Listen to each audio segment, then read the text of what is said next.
Do you know, I think a lot of people are just very hard to please. Most of my Remain voting friends until yesterday were saying there's going to be no deal because you hard Brexit maniacs are going to stop everything and you want to walk away.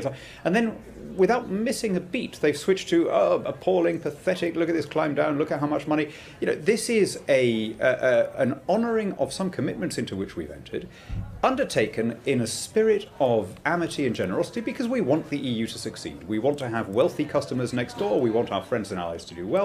So we've approached this issue, as we have others, with a view on getting mutually advantageous outcomes. But I don't think there's any question that we are substantially better off as a country not having to pay, which we're doing at the moment, 17, 18 billion every year.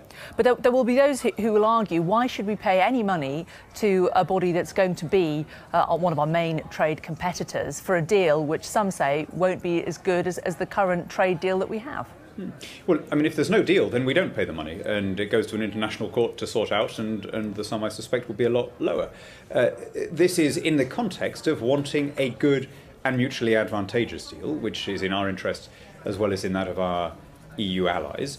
I mean, if we're going to remain part of some ongoing EU programmes on research or education or police cooperation, I don't think anyone would seriously argue that we shouldn't pay our share of the bill for those things. We're not the kind of country that would walk away from that. Will also we be getting our share of the returns of the goodies back from the EU over that period? And we will be. And we will be. We'll be getting, as part of the deal, the money that's currently tied up in the European Investment Bank. We'll, of course, not be paying on the really big ticket items that we're paying now, which is agriculture, foreign aid, cohesion and regional funds. So, I mean, the sums of money are going to be a lot lower.